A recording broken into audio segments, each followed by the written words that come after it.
और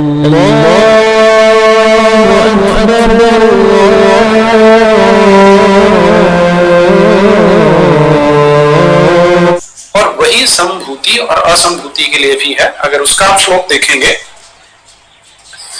जो असंभूति और संभूति, यहां संभूति को कार्य ब्रह्म लिखा है, इन दोनों को साथ साथ जानता है, वह कार्य ब्रह्म की उपासना से मृत्यु को पार करके असंभूति के द्वारा अमरत्व प्राप्त कर लेता है।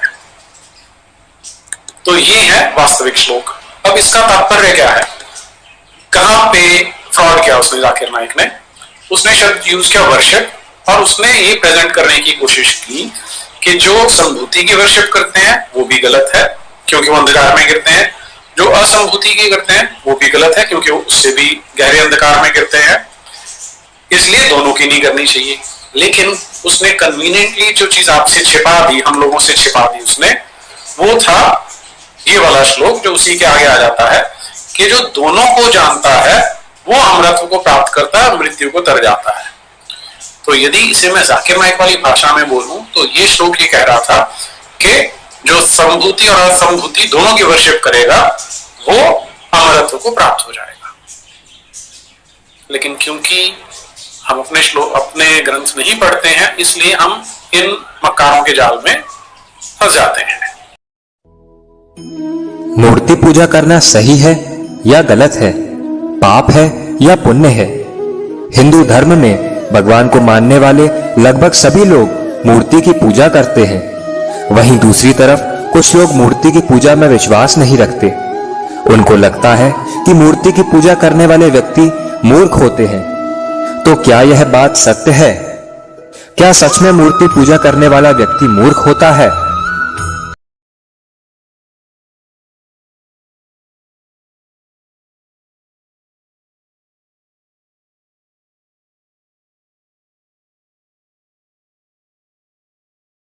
सब प्रकार से सबका सहायकारी परमेश्वर ही है, इस विषय का अगले मंत्र में प्रकाश किया है। भावार्थ, जो सबका स्वामी, अंतर्यामी, व्यापक और सब ऐश्वर्य देने वाला, जिसमें कोई दूसरा और जिसकी किसी दूसरे की सहाय की इच्छा नहीं है, वही सब मनुष्यों को इष्ट बुद्धि से सेवा करने योग्य है। जो मनुष्य उस परमेश्वर को छोड़ के दूसरे को इष्ट देव मानता है, वह भाग्यहीन बड़े-बड़े घोर दुखों को सदा प्राप्त होता है। उक्त परमेश्वर सर्वोपरि विराजमान है, इस विषय का प्रकाश अगले मंत्र में किया है। भावार्थ, ईश्वर इस मंत्र में सब मनुष्यों के हित के लिए उपदेश करता है। हे मनुष्यों, तुमको अत्यंत उचित है कि मुझे छोड़कर उपासना करने योग्य किसी दूसरे देव को कभी मत मानो, क्योंकि एक मुझको छोड़कर कोई दूसरा ईश्वर नहीं है। जब वेद में ऐसा उपदेश है, तो जो मनुष्य अनेक ईश्वर व उसके अवतार मानता है, वह सबसे बड़ा मूढ़ है। इस सप्तम सूक्त में जिस ईश्वर ने अपनी रचना के सिद्ध रहने के लिए अंतरिक्ष में सूर्य और वायु स्थापन किए हैं, वही एक सर्वशक्तिमान, सर्वदोष रहित और सब मनुष्यों का पूज्य है। इस व्याख्यान से इस सप्तम सूक्त के अर्थ के साथ छठे सूक्त के अर्थ की संगति जाननी चाहिए। यह दूसरा अनुवाद 7वां सूक्त और 14वां वर्ग समाप्त हुआ। संसार के प्रसिद्ध अत्युत्तम पदार्थों तथा विशेष रचना को देखकर ईश्वर ही को धन्यवाद दिए जाते हैं। इस कारण से परमेश्वर की स्तुति के समान व उससे अधिक किसी की स्तुति नहीं हो सकती। इस प्रकार जो मनुष्य ईश्वर की उपासना और वेदोक्त कर्मों के करने वाले हैं, वे ईश्वर के आश्रित होके वेद विद्या से आत्मा के सुख और उत्तम क्रियाओं से शरीर के सुख को प्राप्त होते हैं। वे परमेश्वर की ही प्रशंसा करते रहें। इस अभिप्राय से इस 8वें सूक्त के अर्थ की पूर्वोक्त 7वें सूक्त के अर्थ के साथ संगति जाननी चाहिए। यह 8वां सूक्त और 16वां वर्ग समाप्त हुआ। अब 9वां, इसलिए प्रयत्न से वेदों को जान के उनके द्वारा सब पदार्थों से उपकार लेना तथा उसी ईश्वर को अपना इष्ट देव और पालन करनहारा मानना चाहिए। ईश्वर की उपासना से क्या लाभ होता है सो अगले मंत्र में प्रकाश किया है। भावार्थ, मनुष्यों को ईश्वर के अनुग्रह और अपने पुरुषार्थ से आत्मा और शरीर के सुख के लिए विद्या और ऐश्वर्य की प्राप्ति व उनकी रक्षा और उन्नति तथा सत्य मार्ग व उत्तम दानादि धर्म अच्छी प्रकार से सदैव सेवन करना चाहिए। 17वां वर्ग समाप्त हुआ। अंतर्यामी ईश्वर हम लोगों को कैसे-कैसे कामों में प्रेरणा करे, इस विषय का अगले मंत्र में प्रकाश किया है। भावार्थ, सब मनुष्यों को उचित है कि इस सृष्टि में परमेश्वर की आज्ञा के अनुकूल वर्तमान तथा पुरुषार्थी और यशस्वी होकर विद्या तथा राज्य लक्ष्मी की प्राप्ति के लिए सदैव उपाय करें। इसी भावार्थ, सब मनुष्यों को उचित है कि जो ऐश्वर्य के निमित्त संसार का स्वामी सर्वत्र व्यापक इंद्र परमेश्वर है, उसकी प्रार्थना और ईश्वर के न्याय आदि गुणों की प्रशंसा पुरुषार्थ के साथ सब प्रकार से अतिश्रेष्ठ विद्या है, राज्य करते हैं। भावार्थ, इस मंत्र में उपमा अलंकार है। जैसे सब मनुष्यों को ईश्वर की ही पूजा करनी चाहिए, अर्थात उसकी आज्ञा के अनुकूल वेद विद्या को पढ़कर अच्छे-अच्छे गुणों के साथ अपने और अन्यों के वंश को भी पुरुषार्थी करते हैं, वैसे ही अपने आप को भी होना चाहिए। और जो परमेश्वर के सिवाय दूसरे का पूजन करने वाला पुरुष है, वह कभी उत्तम फल को प्राप्त होने योग्य नहीं हो सकता, क्योंकि न तो ईश्वर की ऐसी आज्ञा ही है और न ईश्वर के समान कोई दूसरा पदार्थ है कि जिसका उसके स्थान में पूजन किया जावे। इससे सब मनुष्यों को उचित है कि परमेश्वर का ही गान और पूजन करें। मनुष्यों को परमेश्वर से क्या-क्या मांगना चाहिए सो अगले मंत्र में प्रकाश किया है। भावार्थ, इस मंत्र में लुप्तोपमा अलंकार है। जो पुरुष वेद विद्या व सत्य के संयोग से परमेश्वर की स्तुति, प्रार्थना और उपासना करते हैं, उनके हृदय में ईश्वर अंतर्यामी रूप से वेद मंत्रों के अर्थों को यथावत प्रकाश करके निरंतर उनके लिए सुख का प्रकाश करता है। इससे उन पुरुषों में विद्या और पुरुषार्थ कभी नष्ट नहीं होते। फिर भी ईश्वर किस प्रकार का है, इस विषय का अगले मंत्र में प्रकाश किया है। भावार्थ, इस मंत्र में उपमा अलंकार है। इस संसार में जो शोभा युक्त रचना, प्रशंसा और धन्यवाद हैं, वे सब परमेश्वर ही की अनंत शक्ति का प्रकाश करते हैं। यही प्रशंसा के हेतु हैं, वैसे ही परमेश्वर की प्रशंसा जानने व प्रार्थना के लिए है। इस कारण जो पदार्थ हम ईश्वर से प्रार्थना के साथ चाहते हैं, सो हमारे अत्यंत पुरुषार्थ के द्वारा ही प्राप्त होने योग्य हैं, केवल प्रार्थना मात्र से नहीं। किस पदार्थ की प्राप्ति के लिए ईश्वर की प्रार्थना करनी चाहिए सो अगले मंत्र में प्रकाश किया है। भावार्थ, सब मनुष्यों को उचित है कि सब सुख और शुभ गुणों की प्राप्ति के लिए परमेश्वर ही की प्रार्थना करें, क्योंकि वह अद्वितीय, सर्वमित्र, परम ऐश्वर्य वाला, अनंत शक्तिमान ही उक्त पदार्थों को देने में समर्थ है। यह अगले मंत्र में ईश्वर का प्रकाश किया है।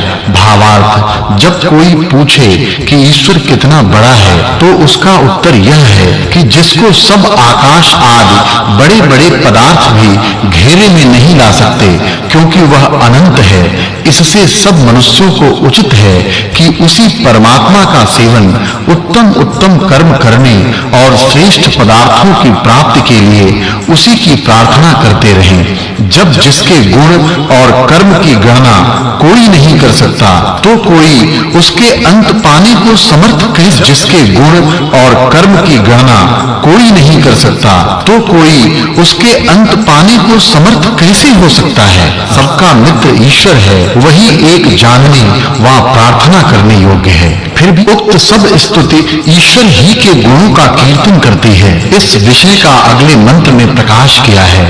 भावार्थ, हे भगवान परमेश्वर, जो अत्युत्तम प्रशंसा है सो आपकी ही है, तथा जो सुख और आनंद की वृद्धि होती है सो आप ही को सेवन करके विशेष वृद्धि को प्राप्त होती है। इस होते हैं जो लोग क्रम से विद्या आदि शुभ गुणों को ग्रहण और ईश्वर की प्रार्थना करके अपने उत्तम पुरुषार्थ का आश्रय लेकर परमेश्वर की प्रशंसा और धन्यवाद करते हैं, वे ही अविद्या आदि दुष्ट गुणों की निवृत्ति से शत्रुओं को जीतकर तथा अधिक अवस्था वाले और विद्वान होकर सब मनुष्यों को सुख उत्पन्न करके सदा आनंद में रहते हैं। इस प्रकार परमेश्वर वेदवाणी से सब मनुष्यों को आज्ञा देता है। जो ईश्वर न होता तो यह जगत कैसे उत्पन्न होता, तथा जो ईश्वर सब पदार्थों को उत्पन्न करके सब मनुष्यों के लिए नहीं देता तो मनुष्य लोग कैसे जी सकते। इससे सब कार्यों को उत्पन्न करने और सब सुखों का देने वाला ईश्वर ही है, अन्य कोई नहीं। यह बात सबको माननी चाहिए। अगले मंत्र में ईश्वर के गुणों का उपदेश किया है। भावार्थ, जिस दयालु ईश्वर ने प्राणियों के सुख के लिए जगत में अनेक उत्तम पदार्थ अपने पराक्रम से उत्पन्न करके जीवों को दिए हैं, ये सब मनुष्यों को उसी का आश्रय लेना चाहिए। यह ईश्वर की आज्ञा सबको मानने योग्य है। अगले मंत्र में भौतिक अग्नि के गुणों का उपदेश किया है। भावार्थ, परमेश्वर आज्ञा देता है कि हे मनुष्यों, ईश्वर का यह वचन सब मनुष्यों को मानना उचित है। वो आस्तिक अर्थात परमेश्वर में विश्वास रखने वाले मनुष्य अपने हृदय में सर्व साक्षी का ध्यान करते हैं। वे पुरुष ईश्वर से रक्षा को प्राप्त होकर पापों से बचकर धर्मात्मा हुए अत्यंत सुखों को प्राप्त होते हैं। इस मंत्र में श्लेषालंकार है। जो मनुष्य अपने सत्य भाव, कर्म और विज्ञान से परमेश्वर का सेवन करते हैं, वे दिव्य गुण, पवित्र कर्म और उत्तम सुखों को प्राप्त होते हैं। इस प्रकार ईश्वर का उपदेश है। भावार्थ, वह अपनी काम सिद्ध के लिए परमेश्वर की प्रार्थना और पुरुषार्थ करें। जब मनुष्य लोग सत्य प्रेम के साथ वेदवाणी से जगदीश्वर की स्तुति करते हैं, तब वह परमेश्वर उन मनुष्यों को विद्या दान से प्रसन्न करता है। मंत्र में किया है।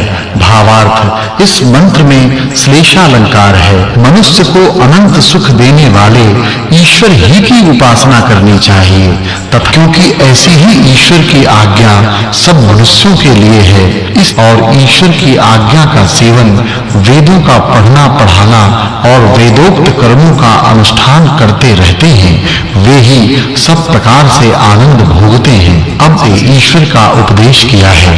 भावार्थ, हे सृष्टि के उत्पन्न करने वाले परमेश्वर, जिस आपने सब प्राणियों के सुख के लिए सब पदार्थों को रचकर धारण किया है, इससे हम लोग आप ही की स्तुति, सबकी रक्षा की इच्छा, शिक्षा और विद्या से सब मनुष्यों को भूषित करते हुए उत्तम क्रियाओं के लिए निरंतर अच्छी प्रकार यत्न करते हैं।